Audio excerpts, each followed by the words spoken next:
My name is Bill. Welcome to the Night Terrors Weekend Show. If you truly appreciate real-life journeys into the dark void of the forest, do not even think of missing tonight's episode, People Vanishing from Our National Parks. New and bold supernatural explanations have come to overshadow the government's aging database of missing persons cold cases.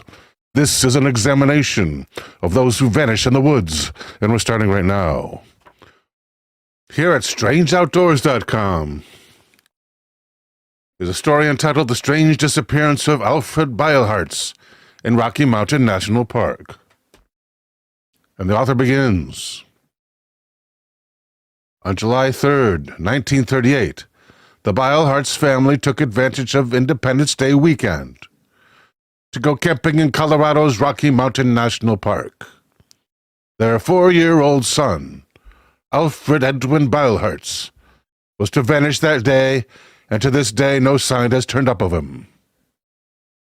There were several strange reports of Alfred, including on top of a rocky, inaccessible outcrop called Devil's Nest, near Mount Chapin, 6 miles from where he vanished. He was also reported in the company of a mysterious man on the road in the same area.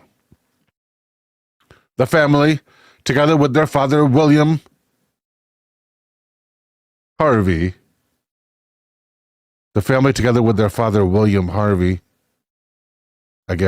included 10 children and lived in Denver, Colorado. The Beilhartz family, as well as some family friends, set up camp roughly a quarter mile west of Fall River Lodge. It was located just south of the west exit of the current Lawn Lake Trailhead parking lot.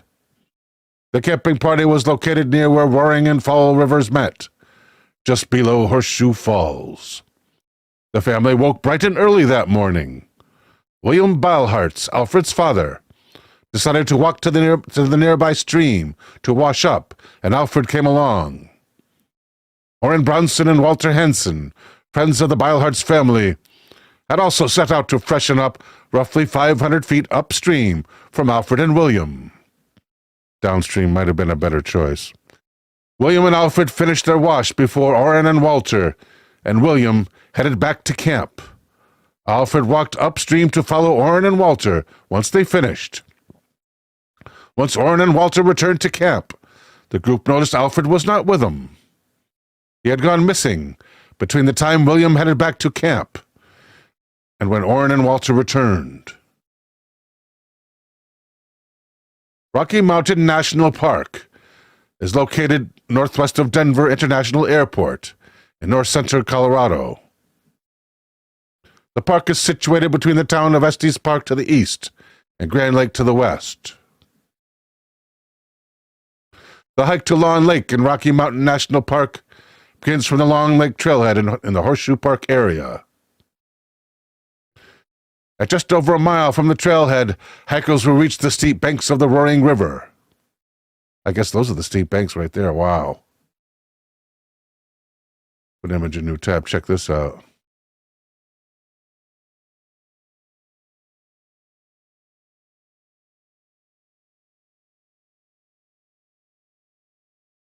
Where some of the destruction from the infamous Lawn Lake flood can be seen.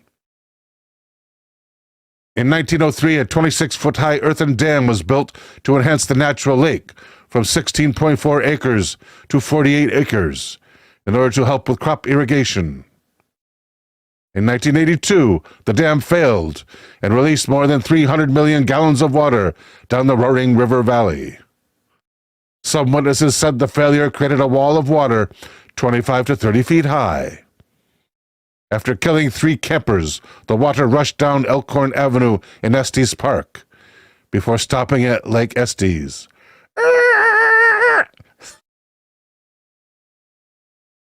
Couldn't resist, sorry. The campers began searching for Alfred immediately. There were over a dozen individuals at the campsite, and they were convinced they would find him quickly. He couldn't have gotten far in such a short amount of time. Unless he went downstream. Plus, it would be difficult for Alfred not to hear over a dozen people shouting his name and follow their voices back to safety. But after scouring the area and not finding Alfred, the family became very anxious as to his whereabouts. When they had no luck, they decided to call in the Park Service for assistance. The Beilhartz family contacted Ranger Muma at the Fall River Ranger Station. Ranger Mama immediately contacted the CCC, the Civilian Conservation Corps, a work relief program created as a part of Roosevelt's New Deal to help the search effort. Within 45 minutes, over 100 CCC members had arrived to begin searching. On Monday, July the 4th, Independence Day, CCC and other volunteers were still combing the area for any sign of Alfred, and bloodhounds from the Colorado State Prison were brought into the park to help aid the search. But they were unable to find Alfred's scent. The Rangers were operating under the assumption that Alfred may have fallen into the nearby roaring river and drowned, so they decided to dam and divert the river on July the 5th. The search party built a dam with sandbags, rocks, and logs, and used grappling hooks and pikes to search the riverbed. Despite their efforts, nothing was found in the diverted riverbed, so they erected a wire net near the Fall River in hopes of catching any evidence. When this returned 0 results, they gave up searching the river. His parents told the Rangers they were certain that he must have been abducted. They knew that their son wouldn't just leave his family, and they were skeptical that he had just fallen into the water. By July the 6th, the search of the river had ended, leaving searchers frustrated and confused. They continued to search the land, and by Thursday, the next day, 200 searchers told news reporters they were convinced he had never drowned and had either gotten lost in the forest or had been kidnapped. The searchers were convinced that if the boy had fallen into the roaring river, his body could not have passed all 5 of the beaver dams, 5, count 'em, 5, to reach the Fall River. Even if it had, they said, it could not have passed a wire net set up near the Fall River by workers for the Public Service Company of Colorado. Here's an original newspaper article. Let's see if we can read that caption.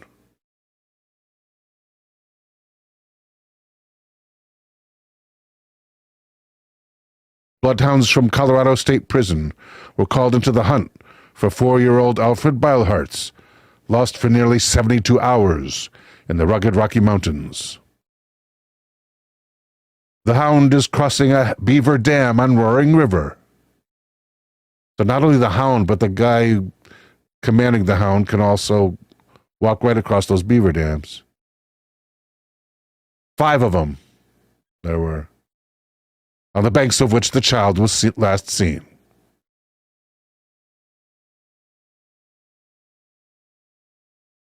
A human scent was detected, but the hounds came to a halt near the river. Another set of dogs hit on a scent some way higher in elevation from the camp, but it led nowhere. That search was eventually called off after 10 days. Back on Sunday, July 3rd, William J. Eels, a radio appliance employee from Denver, and his wife were also hiking in the Rocky Mountains National Park. They had made it quite far up the Old Fall River Road when they got tired and decided to stop for a rest. While resting at around 1 p.m., they decided to look up to Mount Chapin and were shocked to apparently see a young boy sitting on a rock in a section of the mountainside known as the Devil's Nest. This was around 6 miles west of where Alfred Beilhartz had disappeared. The child was said to have made a shrill noise, walked out to look over the ledge, and then either left or was pulled from the ledge. Oh, yeah, he was pulled from it, all right. By gravity. They decided to hike to the point where they saw him in order to make sure the child was safe. There are other stories of children covering large distances after their disappearance in the forest. But when they reached the boulder he was perched upon, they found nothing. But they looked down. The pair decided they had to alert someone about a child roaming around on the Devil's Nest. My apologies to the family of the child. The Ills got back to their parked car and heard the news of the missing boy on the radio. Upon returning home, the couple checked the newspaper and confirmed that the photograph of Alfred Beilhartz within it matched the child they had seen on the Devil's Nest. They promptly drove back to the park and contacted rangers. However, the rangers were skeptical, believing it would have been impossible for Alfred to have made his way up to the slope to Devil's Nest. They did eventually send a group of over 150 men to search the area, but they came back empty-handed. So this kid's 4 years old, and the parents think he's level-headed enough not to go exploring? On July 8th, the FBI announced that it was performing forensic tests on a piece of soiled bandage that had been found in an abandoned cabin in the park. Apparently, Alfred had a blister on his foot at the time he had vanished, and his mother had bandaged it using a similar material.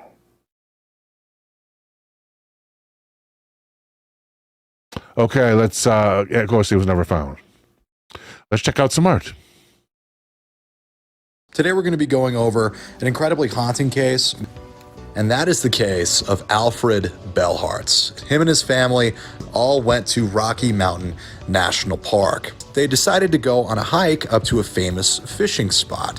They walked single file down the trail with Alfred in the back. At some point along the hike, the parents looked behind and realized Alfred had gone, and there was an enormous search team. They didn't find anything. At some point, they did deploy dogs to look for him. Over some hills, through some trees, he had gotten really far for a 4-year-old boy. Then the dogs went to the top of a mountain. They kind of walked in a circle and sat down. There's more than a few missing 411 cases where dogs do that exact thing, by the way. And unfortunately, that is kind of where the story ends. However, there are some other eyewitnesses to this event that contribute something quite terrifying. Around the same time that Alfred had gone missing, there was a small group of hikers.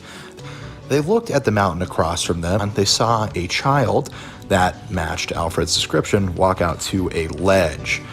Alfred kind of walked around, looked at the hikers, screamed a shrill scream, and then something yanked the child away.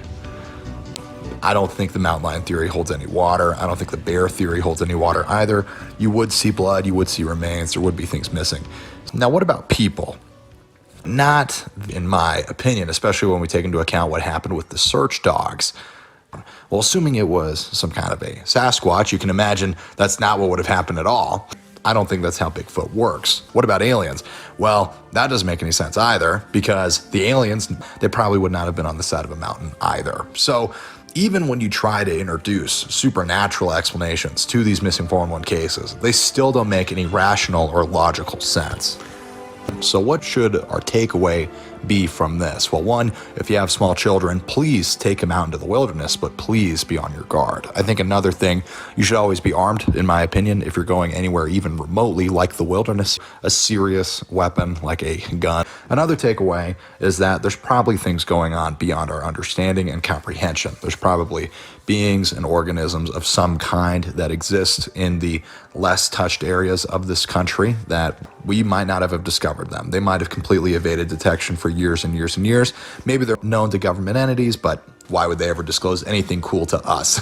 But be conscious, you are probably not as alone out there as you think you are. Here at strangeoutdoors.com is a story entitled The Mysterious Disappearance and demise of Gerren Kirk from Mount Hood National Forest. That's in Oregon. And the author begins, updated in 2023, by the way, this story. Gerren Kirk, 31, was an experienced outdoorsman and often took solo trips in the woods. He left home Wednesday, December 3rd, 2014, to hike in the Mount Hood National Forest, with plans to return 3 days later. However, on this occasion, he did not leave family members with any details. Bad decision. Kirk's sister, Whitney Kirk, filed a missing persons report on Sunday, December 7, the 4th day. But the search was delayed until Monday, December 8th, the 5th day, because search and rescue crews could not be dispatched until the vehicle was located to establish a starting point. After a large search, there was no sign of Gerren, and the official search was called off by authorities on December 15th, which would have been day 12. In 2018, some lost hikers found a wallet in a ravine about 1 mile from where it was believed he disappeared. They also found what looked like human remains. The hikers found Gerren's driver's license in the wallet and took it to local police. The bones found were compared to DNA from family members. And in June 2022, the remains were confirmed as Gerren Kirk. Gerren grew up in the Milwaukee area and graduated from Portland Public School Vocational Village High School. He lived for a number of years in Arizona, working in admissions for the University of Phoenix. After returning to Milwaukee, he enrolled in Portland Community College studying business. He had recently transferred his credits and completed his first term of online courses with National University. He planned to complete his bachelor's degree and then go on for a master's.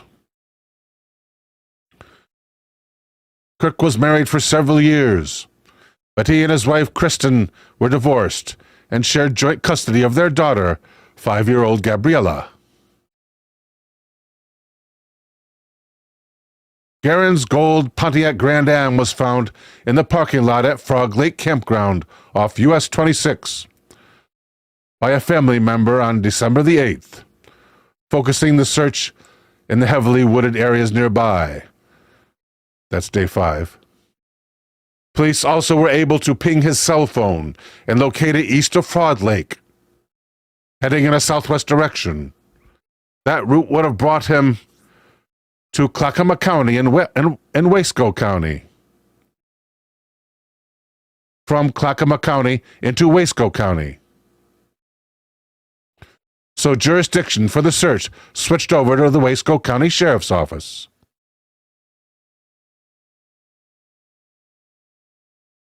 A family member said they believed Gerren had a pack, a mummy sleeping bag, a single-man tent, thermal underwear, receipt for that was found in his vehicle, a rifle and other handguns, and possibly a jacket which was blue or green. He purchased a Cliff Bar and a Monster drink from the local gas station after asking them if he could park his vehicle. The last person to see Kirk put him at Frog Lake parking lot where his vehicle was found. She said he was in good spirits and was wearing jeans and drab-colored clothing, green or blue. An estimated 170 volunteers from across Oregon joined in the search around Frog and Twin Lakes, which lasted for around 8 to 9 days, and was coordinated by the Wasco County Sheriff's Office. Sniffer dogs and surveillance aircraft with heat-detecting infrared also participated. The weather on the mountain was mostly damp over the period. of the search, and slightly above freezing, with unusually low snow levels for December. Wow, December, huh?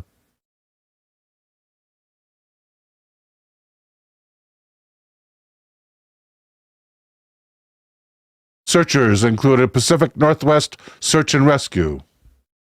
There's a long list of searchers here, ending with Milwaukee Presbyterian Church. Despite search efforts, one of the largest in Oregon's history, no trace of Gerren was found, and the efforts were called off on December the 15th, 2014. That's day 12.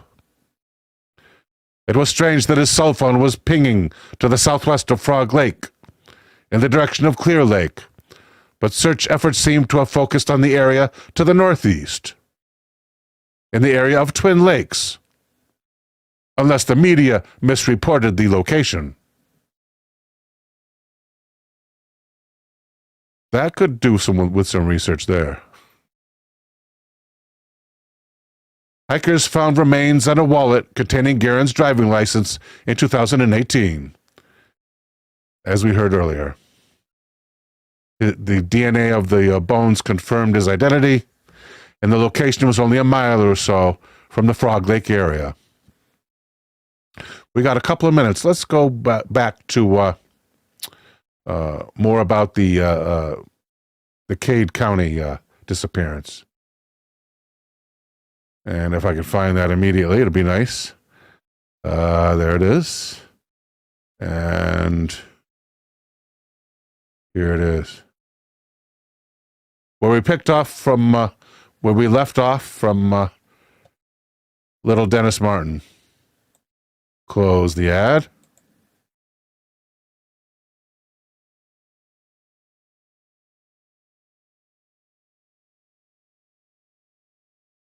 I think we left it will take a miracle, I think.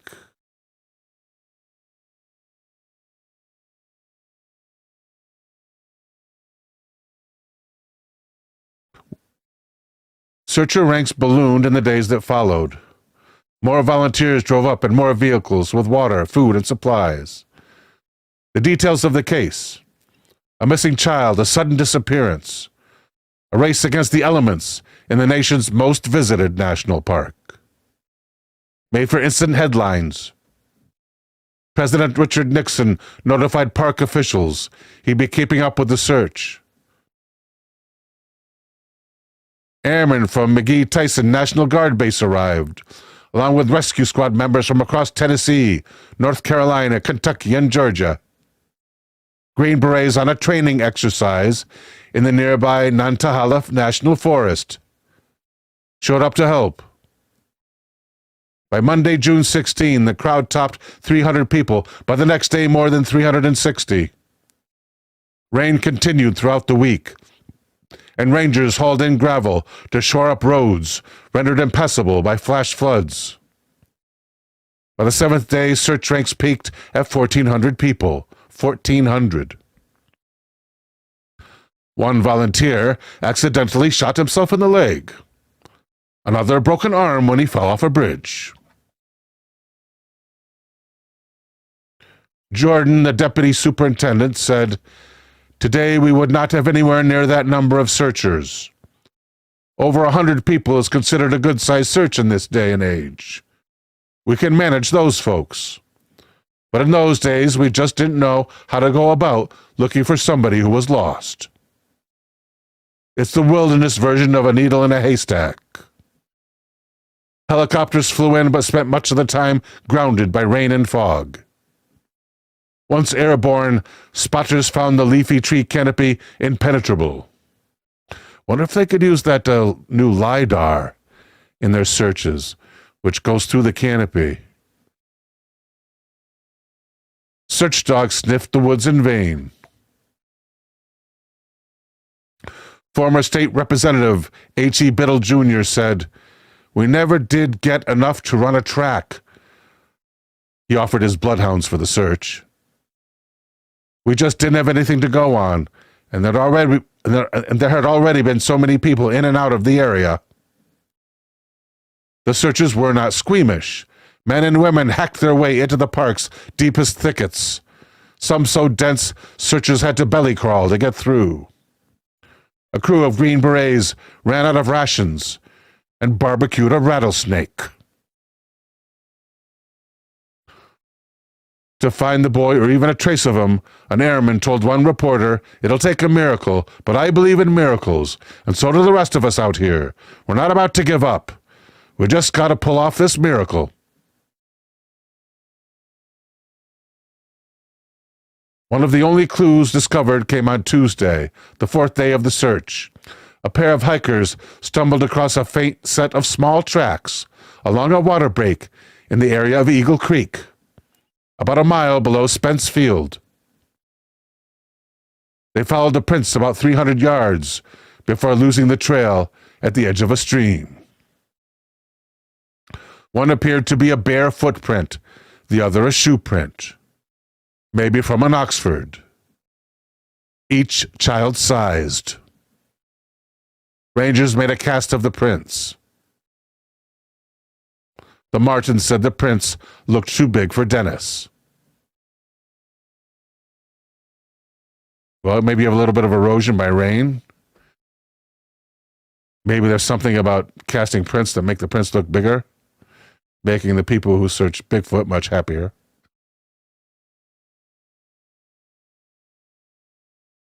Okay, let's look at some art.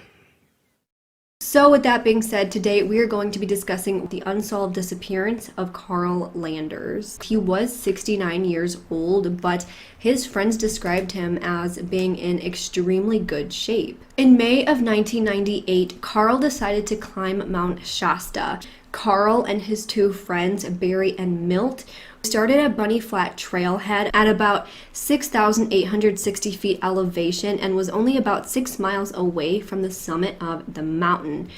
They had ice axes, crampons, layered clothing, backpacks, food, and water. As they were doing this hike, Carl was actually taking a medication called Diamox, which actually helps with the symptoms of altitude sickness. Carl said that he wasn't really feeling good, so he decided to leave the campsite without his friends and start heading towards Lake Helen. The lake wasn't too far from their campsite, and he was wearing 2 or 3 layers of clothes, including a rusty red colored coat, ski pants, and of course his boots and crampons. But either way, after about 30 minutes after Carl left, his friends decided to start heading towards Lake Helena. Milt went to Lake Helen on his own. The mountain ranger did say that he saw one person that morning, so Milt tried to catch up, but quickly realized that this person was going so fast that there's no way that it was Carl. So he actually turned back around and asked the ranger once again if he saw anyone else, and the ranger actually said no. So at this point, he just went back to the campsite hoping that Carl was there. He got back to the campsite and saw Barry, but Carl was nowhere to be found. So by 8 p.m. that evening, Milt went back to the Bunny Flat Trailhead to alert the Siskiyou County Sheriff's Office that Carl was missing. That next morning, the authorities searched using grid patterns. They used a helicopter with infrared sensing devices, searched on foot with the U.S. Forest Rangers and volunteers, took out professional hikers to the summit. They used sniffer dogs and searched every possible inch on this mountain. They found absolutely no sign of Carl anywhere. There wasn't even footprints in the snow where he was supposed to have been hiking, and no other evidence that he had even ever been on this mountain. They talked to people who were on the mountain. They didn't see him. To this day, no one has found any trace of Carl Landers on that mountain. There weren't any crevices or craters to fall into, and there wasn't really a dense forest or shrubbery for him to be lost in. It seems like there really wasn't anywhere for him to go where he would just never be found, especially since there were no tracks going anywhere off the trail. He could have gone the complete wrong way. He could have not even been on the trail that he was supposed to be on in the first place. His friends may have had something to do with it. Maybe they hid his body really, really well and that no one saw anything or found him. With a lot of these national park and wilderness cases where someone just seems to be plucked off the earth, a lot of people think that they were plucked off the earth by aliens. We need to think outside the box and think there could really be something else responsible for people going missing without them leaving any trace behind. Here at HistoricMysteries.com is a story by Lachlan McClelland. That's Lachlan McClelland, entitled Missing 411, Disappearances in the Wilderness. And Lachlan begins. Nature can be a cruel mistress. Beneath its beauty lies an underbelly of primal fear for some of those who dare venture too deep. Since the beginning of humankind, we have endeavored to explore the realms of our wilderness, but in the process, many have failed to return.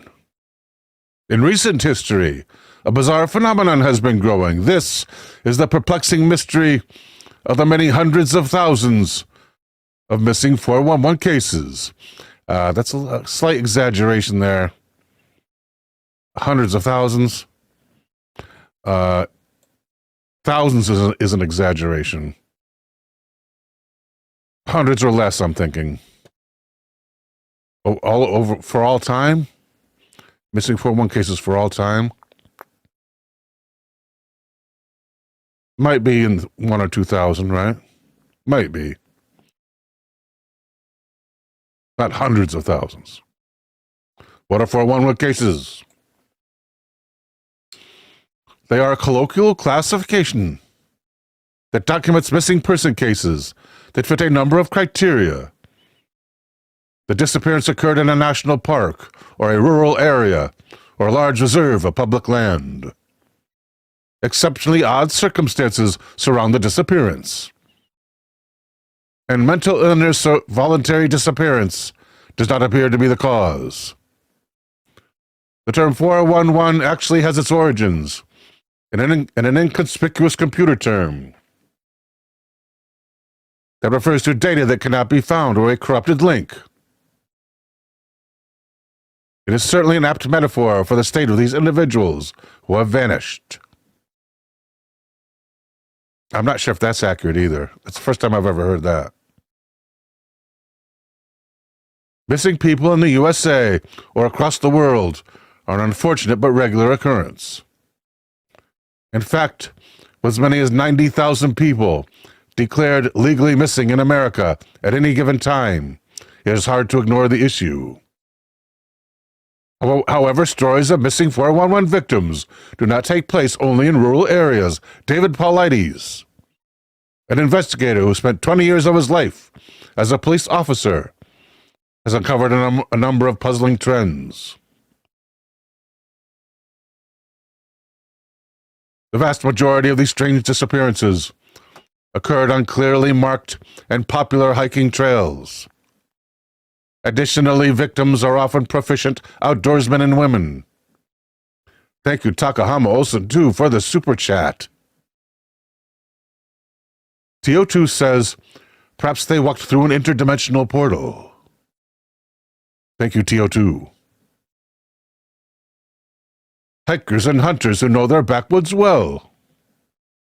Paulides has dedicated nearly a decade of his life to the research of 411 cases and has written a series of books on the subject. However, he has never suggested a cause.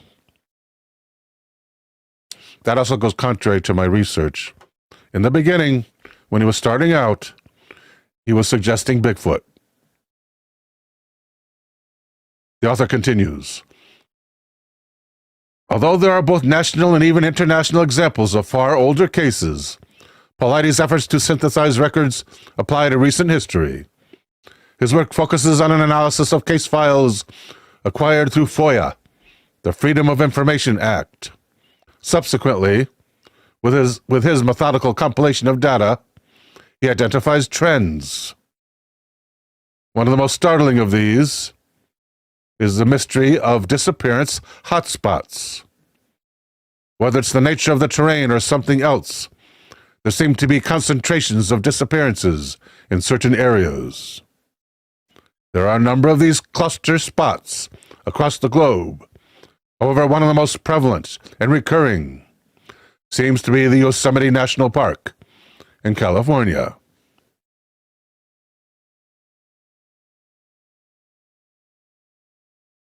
Yosemite cluster of cases. Stacy Arras, 1981. Stacy was a 14-year-old girl on a horse riding trip with her father and several other friends in Yosemite National Park. What was likely a picturesque and enjoyable ride over the stunning wilderness of Yosemite became a nightmare for the Arras family. After arriving at Sunrise High Sierra Camp, Stacy cleaned up and decided to take a walk. The young girl asked both her father and a member of the party to join her, but was denied their company. Way to go, Pop. She made it clear that her walk was only down to a nearby lake in order to take some photographs and stretch her legs. The lake was nearby, within earshot of the site, and the area was not known for any instances of animal predation. Thus, her father likely thought little of his daughter's actions. However, once she embarked on her short walk, Stacy was never seen again. After a comprehensive and thorough search, lasting 9 days with over 100 people, sniffer dogs, and helicopters, nothing more than a lens cap of her camera was ever found. Then we go back in time to the mystery man of 1968. In early August, a man's body turned up in a crevasse located within 10-Year Peak. This is a site not far from Sunrise High Sierra Camp, where Stacy disappeared. The man has never been identified, but analysis of the body was never able to determine a cause of death. Incredibly, obvious signs such as blunt force trauma or broken bones might evidence a fall, but those were not present. Jeff Estes from 1976, the bicentennial year. Little more than a mile away from the gorge, where the body of the mystery man turned up, 25-year-old Jeff Estes disappeared. Even after official search efforts, as well as the efforts of family and friends, not a shred was ever found. Timothy Barnes, 1988.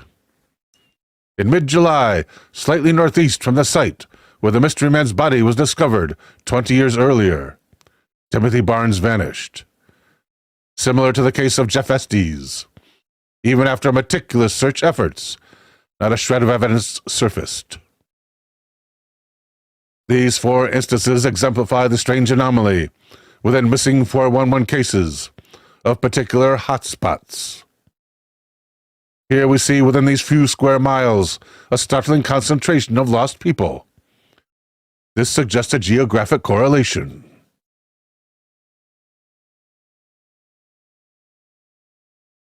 In the instance of Stacy Arras, David Paulides also encountered another perplexing obstacle.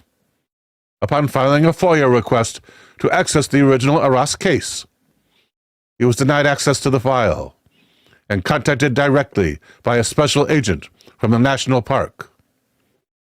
This man told Paulides in no uncertain terms that they would not release the file. However, he provided no explanation for what was, by all accounts, a perfectly normal request.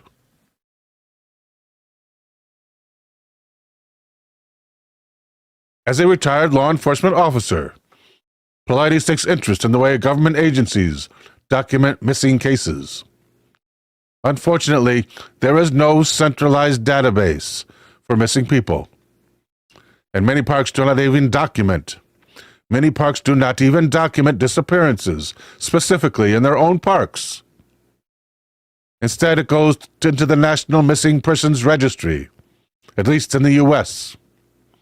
This protocol has its drawbacks because the nature of disappearances in the wilderness tend to be quite different than those of urban centers, where cars and other forms of transportation mean that an abductee can be hundreds of miles away within a few hours.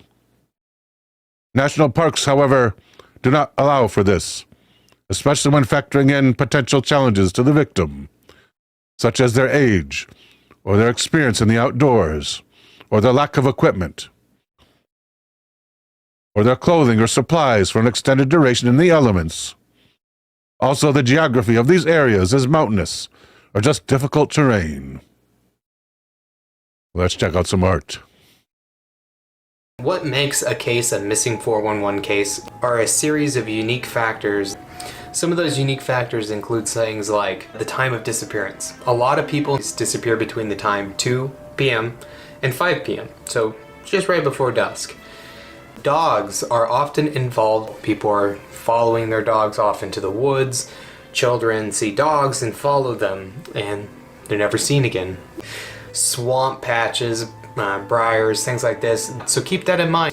Berry pickers are disappearing at phenomenal rates. Many of the cases you will hear about are people picking berries.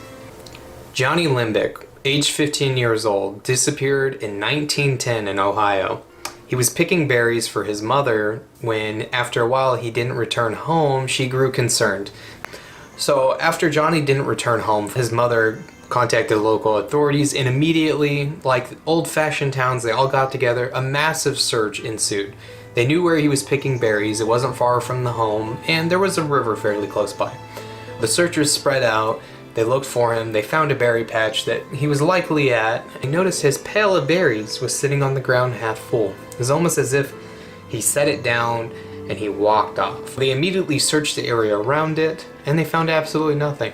So some speculated that maybe he fell into the river and drowned. So what they did is they spent the next 2 weeks dragging that river and looked for his body. They never were able to recover it. He just straight up vanished, and he was never seen again, and to this day, no one has ever found his remains. One of the really strange things is that it happened at a time where it was relatively safe at his age to be where he was. 2, he was never found or recovered anywhere. And 3, some of the articles back then talked about a nest. One article in particular said that the searchers found a very large nest that belonged to a hawk or an eagle. What that has to do, I am not sure. Berry pickers have a long history of disappearance. This is just one case. He had no issues with his family. He loved his parents loved him, he was in a healthy life. There was no reason for him to have disappeared in the first place. Here at MapQuest.com is a story by Aaliyah Hoyt and Becky Stripe entitled 13 Mysterious Disappearances in National Parks. And Hoyt and Stripe begin. In the United States National Park System alone, there are more than 84 million acres of preserved woods, deserts, mountains, and other wilderness. So it's no surprise that in the past 100 years, there have been a number of cases of hikers gone missing. Many of those who vanished were young children and inexperienced hikers, but some were healthy and seasoned outdoors people. Is there more to these disappearances than just children wandering off or a hiker becoming disoriented?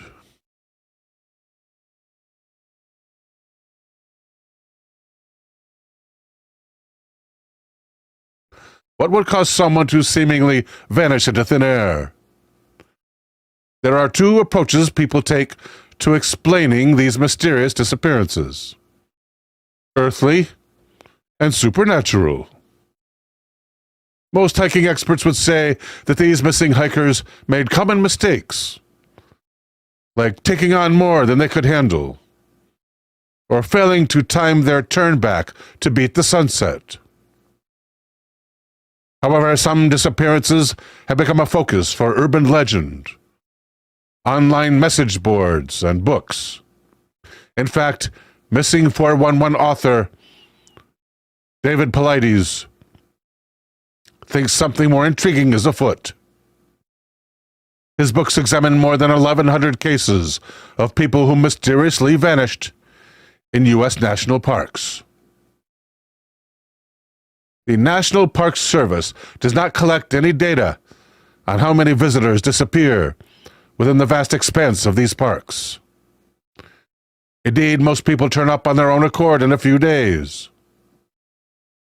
In 2020, Paulides estimated that there have been over 1,600 unexplained disappearances in North America. 1,600.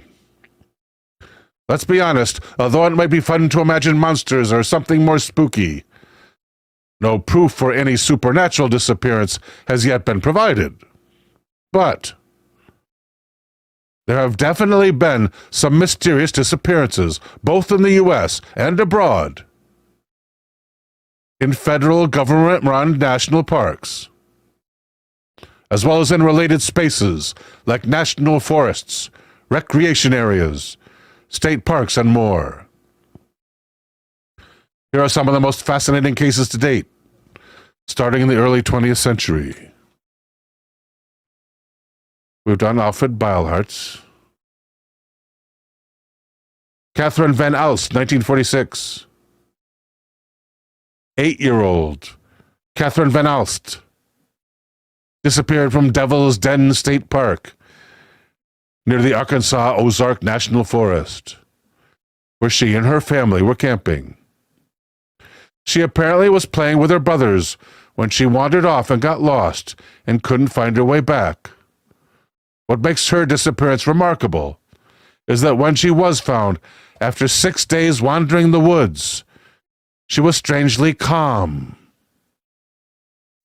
University of Arkansas student Porter Chadwick was part of the search party that found Van Alst. He told the Pittsburgh Press that when he found her, she walked stoically out of a cave and just said, "Here I am." She had survived on berries and spent nights sleeping in caves, where she's lucky she didn't eat the wrong berries. Many other hikers have gotten lost in that part of the Ozarks and have not been as lucky as Van Alst. Paula Weldon, 1946. There's an area in Green Mountain National Forest, near Glastonbury Mountain and Vermont's Long Trail, that believers in the paranormal call the Bennington Triangle. The area got this name because of a handful of mysterious disappearances, or as Paulides might say, a cluster, occurring between 1945 and 1950, although many more have been recorded over the years. Paranormal author Joseph A. Citro coined the term because of the supposedly supernatural circumstances surrounding these vanishings. The term Bennington Triangle. Paula Weldon was the second person to go missing in that area of Green Mountain National Forest during the period.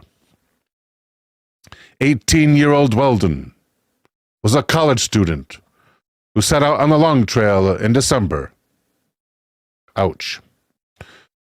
She was dressed for walking and not a long hike, wearing jeans, a coat, and sneakers.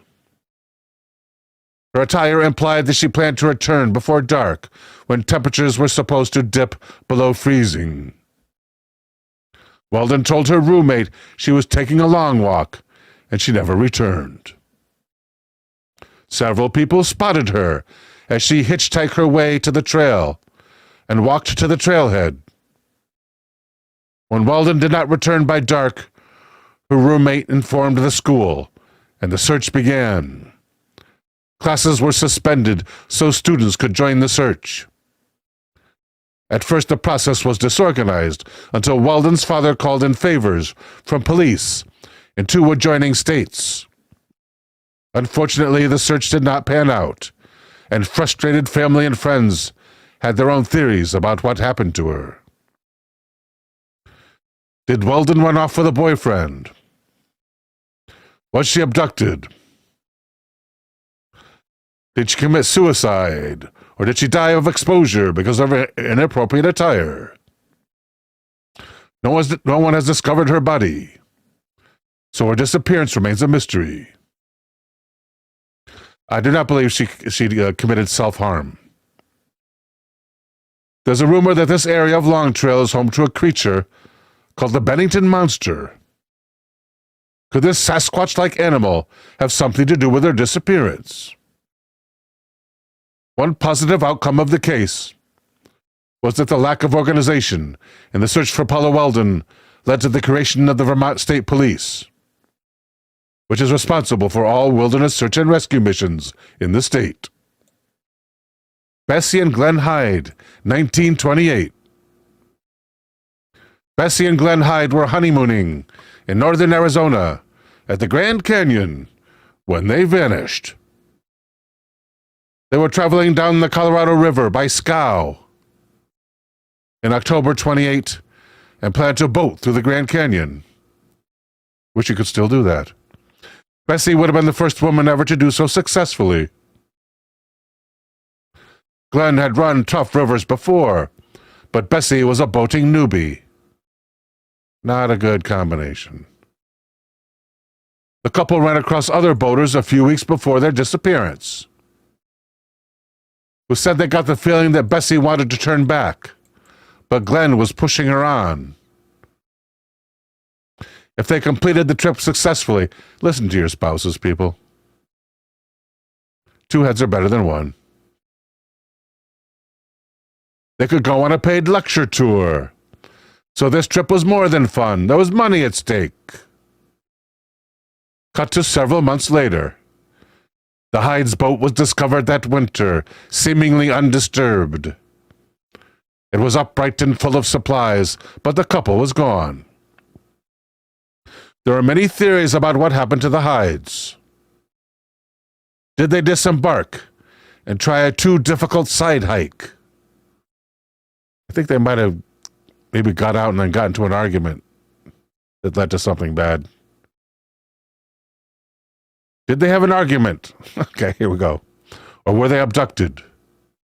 There are conflicting reports about what happened to the Hydes, and more than one Bessie Hyde sighting in the years that followed. Let's check out some art. We're going to be talking about the disappearance of Glen and Bessie Hyde. For the young couple's honeymoon, they decided that they were going to run the Colorado River. Glen was an expert rafter. However, Bessie had never done this before. Glen decided that they were going to try to break a record to complete the whole run in 6 weeks. It was customary to not carry life jackets. In October of 1928, the couple started their trip in Green River, Utah. And about a month in, they stopped at Grand Canyon Village. They were so close to finishing this run. Reporters were there at Grand Canyon Village to speak to this young couple. Bessie was not happy. She did not want to complete the trip. She was exhausted and she was ready to turn around and go back home. The last person to actually see the couple alive was a man named Adolf Sutro. Adolf needed to be dropped off about 8 miles down the river, so the couple offered to drop him off and was actually seen getting off the boat in Hermit Creek. By early December, the couple had not been seen. The authorities started a search and they found the boat around River Mile 237. Everything was strapped into the boat. All the supplies were accounted for, all the food, nothing was missing. The only thing that was not there were Glen and Bessie. It is believed that the couple had set up camp around mile marker 225 because there were signs a camp had been made there. So somewhere in this 12-mile distance, one of the items that was left in the boat was Bessie's journal, and her last entry was from November 30th. There was nothing in the journal that would indicate what had happened to the couple. Search crews spent a whole 41 days scouring the area around the boat, and nothing was found. Glen and Bessie Hyde seemed to have just vanished. The mystery seemed to trickle away. That is until 1971. By this time, there were commercial rafting trips, and it was on one of these commercial rafting trips that the group was taking the same run They made camp around the same location that it is assumed Glen and Bessie Hyde camped at before their boat was discovered. This mysterious lady in her early 60s piped up and claimed that she herself was in fact Bessie Hyde. Liz is a nickname for Elizabeth. Another nickname for Elizabeth is Bessie. The fateful day that Glen and Bessie Hyde vanished, she claimed that she was exhausted and begged Glen to halt the trip. They got into an argument, and in his frustration, he struck her. Because of this, she attacked him back and took his life. After that was over, she was going to dispose of the body. After this, she hiked to Arizona and got a bus back to the East Coast, where she proceeded to start a new life. Here's a story at knoxnews.com. Get rid of this pop-up. Written by Matt Lakin. Written by Matt Lakin, entitled Missing in the Smokies. Dennis Martin's disappearance still haunts Park 52 years later. And Mr. Lakin begins. Cades Cove, Tennessee. The day before Dennis Martin would have turned 7, his father shouted his name from the sky, fighting back tears in a last desperate plea to bring him home. Maybe Dennis heard it. Maybe he tried to answer. Maybe the wind that whipped and wailed across Spence Field drowned out the words of father and son alike. Or maybe the missing boy who sparked the largest search in the history of the Great Smoky Mountains National Park was already past saving. June 14 marks 50 years since a grinning Dennis Lloyd Martin darted across the Tennessee line and out of his family's sight during a weekend camping trip. He never came home. Nearly 1,500 searchers, from park rangers and FBI agents to backcountry hunters and Green Berets, combed a stretch of nearly 60 square miles, but walked away empty-handed. Lessons learned and mistakes made in the failed search have become textbook training for rescuers and organizations and outdoorsmen the world over. But not a single verifiable trace of the boy has come to light in the decades since. The Martin family clung for years to hope that Dennis might have somehow survived, maybe wandered out of the park on his own, dazed by hunger, thirst, and the elements, maybe kidnapped by some sinister stranger who saw an opportunity and seized it. Park officials and the last of the men who tried to track him doubt he lived long past the first night. Clay Jordan, Deputy Park Superintendent, said, "I think it is virtually impossible that we will ever know what happened to Dennis Martin. Human nature being what it is.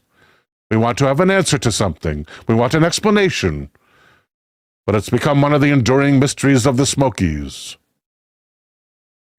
The day couldn't have been better for camping.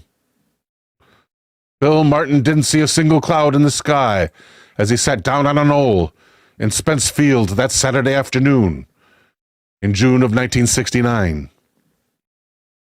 Martin, an architect in Knoxville, had driven to Cades Cove with his father Clyde and his 2 sons, Doug 9 and Dennis 6. The day before for a weekend of hiking and camping. The next day would be Father's Day. Dennis would turn 7 in 6 days.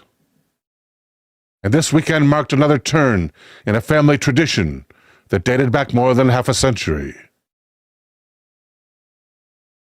Martin men helped settle the cove, tilling the rich bottomland soil at the start of every spring and driving cattle up the mountain to range on the tall grass in treeless meadows like Spence Field, known as mountain balds. Every June, fathers and sons trekked uphill and set out salt licks to last the herds until the fall drive down the mountain to market. The creation of the park in 1934 ended that farming. But the tradition lived on as a Martin family reunion. This year marked the first time Dennis joined the trip. Denny, as his parents called him, was small but strong, about 4 feet tall and 55 pounds, with dark brown eyes and wavy brown hair. He was about 6 months behind his age group in school, but field smart and fearless. He had never camped away from home before, but knew how to handle himself in the woods. Carried along on hikes before he had learned to walk. He often led the way on trails, walking so fast that adults could not always keep up. Saturday began with breakfast at nearby Russell Field, where the family had spent the night, and a hike to Spence, where other Martin relatives waited at the camping shelter. With lunch eaten and the dishes done, adults settled down at the knoll to talk and enjoy the view, while Dennis, Doug, and 2 more boys ran and played in the field. Dennis was easy to pick out, wearing a red t-shirt, green shorts, and Oxford shoes. Spence Field sits about 5,000 feet above Cades Cove, and runs east and west along the Appalachian Trail, along the Appalachian Trail on the Tennessee-North Carolina line, Tennessee to the north, Carolina to the south. A clear day yields a view that spans miles. Steep slopes, jagged ravines, and tangled hells of laurel and rhododendron vines, teeming with copperheads and rattlesnakes, lie below. Bears and bobcats mark their territory on trees along the trails, beside furrows dug by wild hogs, scrounging for roots. The bears that summer had been unusually bold and hungry after a drought the previous year that left the ground mostly bare of acorns, the backbone of their usual diet.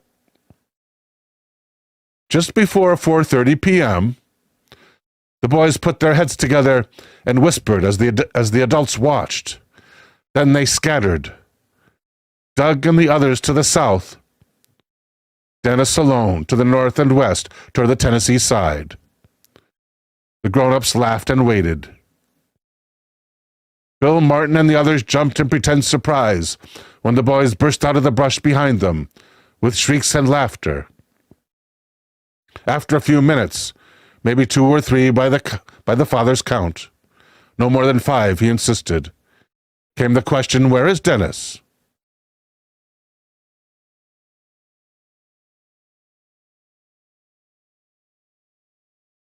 Doug and the other boys had lost sight of him when he headed west. They didn't want his red shirt to give them away. Father and grandfather called his name. He didn't answer. The group fanned across the field, splitting up to check the trails. Hours ticked by. Clyde Martin, the grandfather, hiked to Cades Cove Ranger Station to report Dennis missing. Bill Martin crossed paths with a park naturalist, headed up the trail from Cades Cove. He had seen nothing. Clouds gathered overhead as a breeze swept across the field. In the distance, thunder rumbled.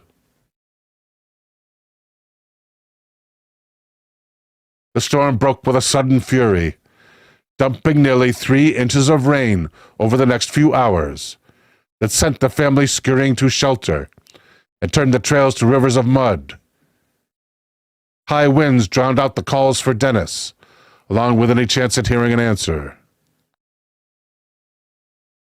Dennis walked away with nothing but the clothes on his back. and the shoes on his feet.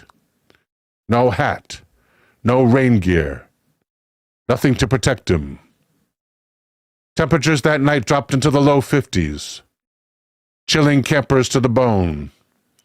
The family ventured from the shelter occasionally to call his name, to no avail. Dwight McCarter, a retired park ranger who has helped track more than 24 people lost in the mountains, said, "I doubt the boy ever heard them. I don't know that they could have heard him. To be a child caught out in that kind of storm, in those kind of temperatures without shelter, it's not a good thing. Their system is not built like that of an adult. Hypothermia sets in quick." McCarter and other rangers assembled for a search and rescue at 5 a.m. the next day. He later wrote about the case in a memoir entitled Lost. Getting to the scene took most of the morning as the rangers struggled past flooded streams, standing water, and washed-out roads and washed-out trails. Park officials used trucks and jeeps to haul searchers to Spence Field.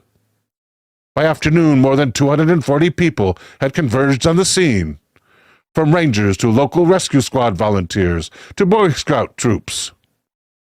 With more on the way. The crowd included Dennis's mother, Violet, who learned at church her son had disappeared. She said, "I have a feeling we're going to find him. Maybe God sent this ordeal to us so we could appreciate things more." End quote. Let's check out some art. This is the story of the missing child by the name of Dennis Martin. This young boy was with his family on a Father's Day camping trip in the Great Smoky Mountains when he disappeared.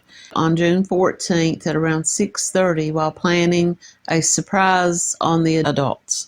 The children, they were going to run on up ahead, wait for their father and grandfather, and when they got up close to them, they were all going to jump out and try to scare the adults. Dennis was wearing a very bright red shirt, so he was told by the other boys to go off in a different direction where he wouldn't be seen. Shortly after Dennis's disappearance, a downpour broke out, dropping 3 inches of rain in a matter of hours. The search efforts began the next day. Up to 1,400 people were involved in the search effort, obscuring clues. There were so many people. They had the Rangers, they had the National Guard, they had local police and sheriff and Boy Scouts, and just local people all showed up wanting to help. There was a child-sized footprint found on a path that led down to a stream, and then they disappeared when they reached the stream, and one of the footprints was a bare footprint of a child. An Oxford-style shoe, which was the type of shoe that Dennis was wearing. Retired park ranger and author Dwight McCarter believes that the prints probably did belong to Dennis Martin. They'd brought in helicopters, but because of the heavy rain and the fog and the mist that was left, they really couldn't do an air search at that time. It is still the largest search ever conducted in the Great Smoky Mountains National Park. A few years later, a ginseng hunter claimed to have discovered the scattered skeletal remains of a small child in an area called Big Hollow. He kept this to himself until 1985. He was fearful that he would be prosecuted for illegal ginseng search. So here are some theories about Dennis' disappearance. The first is that he became lost and perished from exposure or some other cause. Another theory is that he was attacked by a bear and carried off. A next theory is that he was abducted and taken out of the park by someone. On the afternoon that Martin disappeared, tourist Harold Key and his family heard an enormous, sickening scream, and shortly thereafter they saw a shaggy man running up a trail carrying a young child. They thought at first it was just a bag of clothing that he had thrown over his shoulder, such as something like a backpack. But when they heard the screams, they realized that this was a child that he was carrying. Harold Key claims that his sighting happened about an hour after Dennis was last seen and about 7 miles away. Here at discover.hubpages.com is an article by Nathan M. entitled Mysteries of the Missing. Then we go to the case of Jim Carter, missing on a mountainside. Jim Carter was an expert skier and a veteran mountaineer who traveled up Mount St. Helens with a climbing party in May of 1950.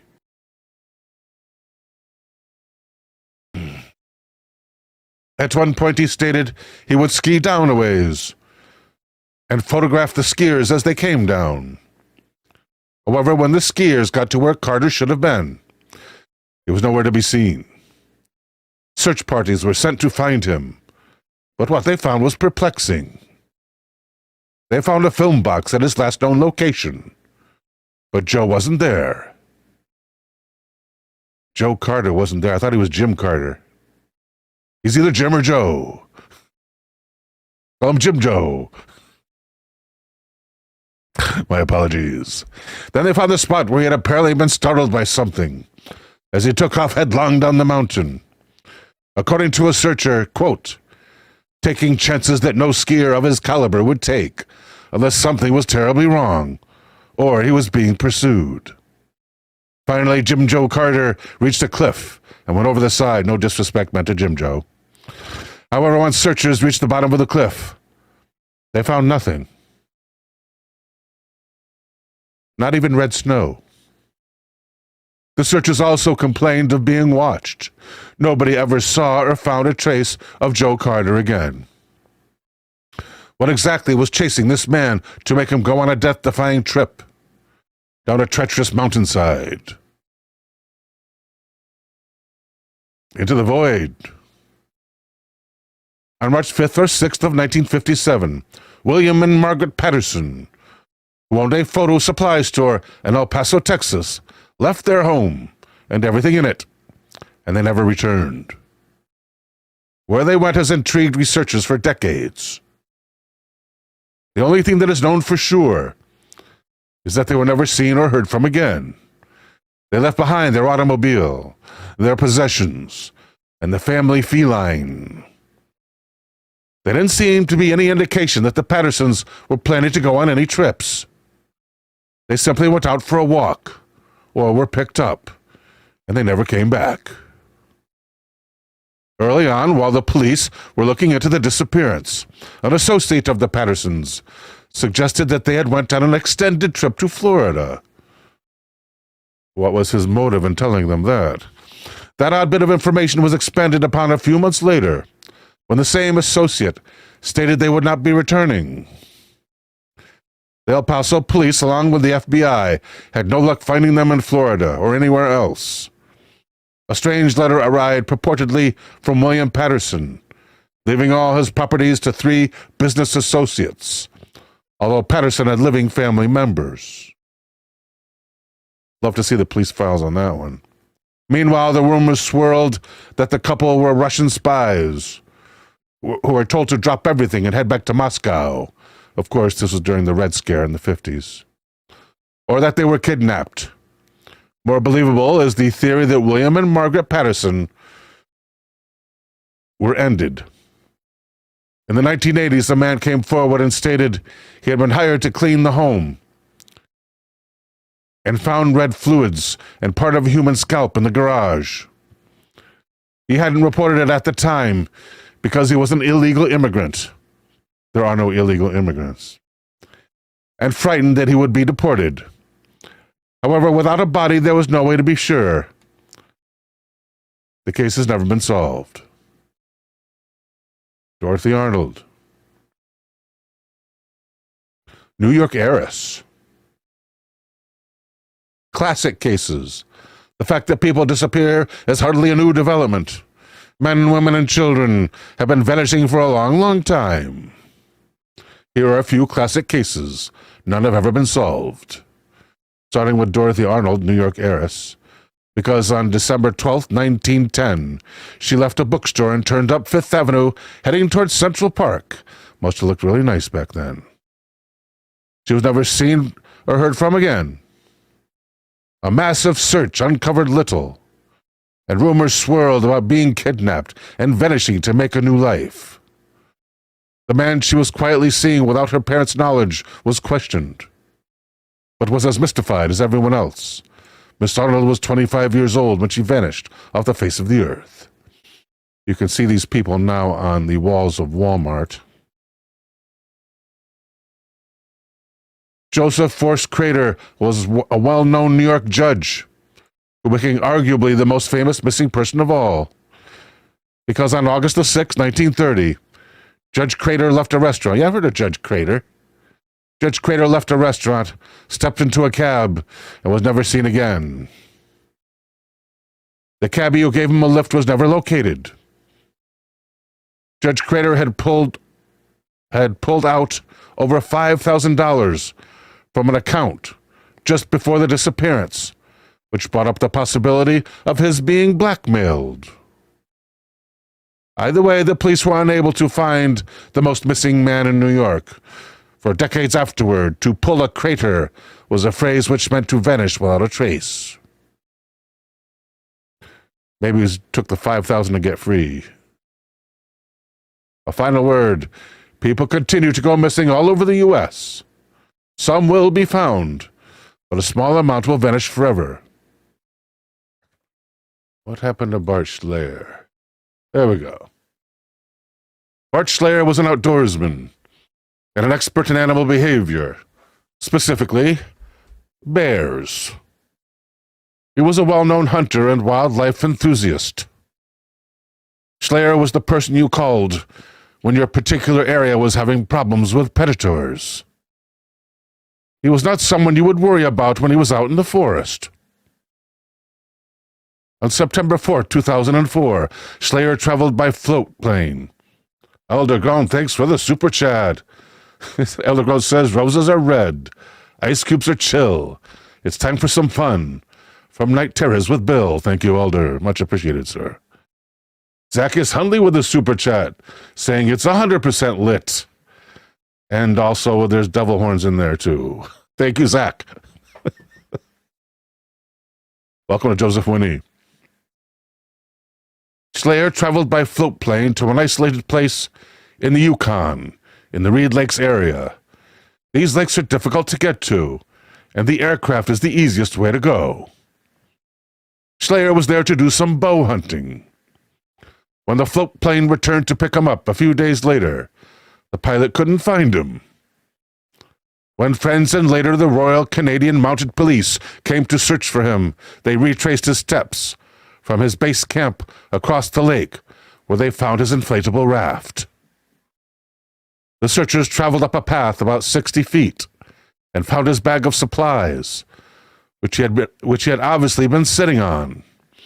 His bow rested nearby against a tree, but there was no Bart Schleyer. They searched further and found Schleier's pants turned inside out. Israel Thrasher, thank you for the super chat. Israel says, for the king. I'm very humbled by that, sir.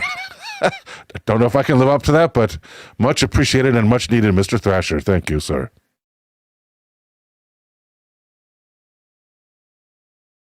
As if he or someone else had peeled off his pants. Eventually, they located his skull, a few small pieces of bone, a camera, and a balaclava and camouflage mask he'd been wearing. A small amount of blood was found on the camouflage mask, but that was it. Could have been from a mosquito bite.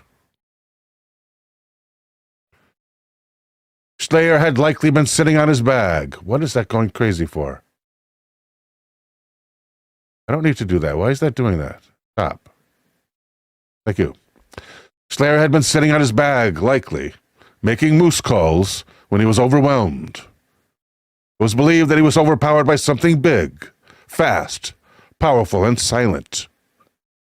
A bear would have eaten Schleyer, clothes and all, and there was no sign of a struggle. A bear or wolves would have left a red mess, but there was only a tiny amount on the mask, which could have been from an insect. A predator would have likely made their way back to his camp to eat the food that was stored there. The food was still there. Yeah, they could have followed his trail, right? Schleyer didn't even have time to grab his bow. What happened to Bart? Let's check out some art. In November of 1930, an eerie mystery unfolded around Anjikuni Lake, a remote, cold region in northern Canada. The kind of place you'd expect to find a small, tightly knit Inuit tribe going about their quiet life in harmony with the harsh wilderness around them. But when a fur trapper named Joe LaBelle approached the village, the entire community had simply vanished, gone without a trace. No footprints in the snow, no signs of struggle. It's one of the most baffling disappearances in history. They were accustomed to the cold, the solitude, and the isolation. But despite their familiarity with the unforgiving environment, something happened. Something that tore the tribe from their roots. It was a cold November evening in 1930 when Joe LaBelle, a seasoned fur trapper familiar with the region, made a chilling discovery at Anjikuni Lake. As he approached the Inuit village, there was nothing. Silence like a heavy blanket covered the village. The houses, made of sturdy hides, stood empty. The fires in the hearths had long gone out, leaving cold ash behind. Even more unsettling was the fact that the villagers had seemingly left in the middle of daily activities. Clothing was still hung out to dry, food remained stored, untouched. LaBelle even found kayaks tied up at the shore, as if ready to be used. LaBelle noted that none of the villagers' sled dogs were present, and later reports claimed that the dogs had been found buried under a thick layer of snow, starved to death. No signs of a struggle, no footprints leading away, and no indications of a hurried departure were ever found. The scene was as if the village had been abandoned in a single, swift moment. LaBelle, spooked by the eerie silence and the disappearance of the entire community, made his way to the nearest telegraph office to report the incident to the Royal Canadian Mounted Police, RCMP. Upon their investigation, the RCMP found no trace of the tribe. What they did find were other unsettling clues. Graves in the village's cemetery had been opened, with the bodies inside reportedly missing. Whatever had caused this, it wasn't just a typical migration or evacuation. The village's supplies, everything they would need to survive, had been left behind. Reports later surfaced that strange lights had been seen in the sky above Anjikuni Lake around the time of the disappearance. Witnesses described them as glowing orbs, floating in the night sky, casting an eerie glow over the already unsettling landscape. Harsh weather, sudden storms, or even starvation might have forced the tribe to flee. Some speculate that the tribe was abducted by extraterrestrial forces. UFO sightings were reportedly common in the area around the time of the disappearance. Another eerie theory involves the supernatural. Local legends suggest that the Inuit people had long been aware of dark spiritual forces lurking in the wilderness. Some believe that these spirits, angered or disturbed, took revenge on the tribe. Lastly, there's the theory of a government cover-up. The mysterious disappearance might have involved secret military activities, perhaps testing new technology or weaponry, which led to the eradication of the tribe. It remains unsolved to this day.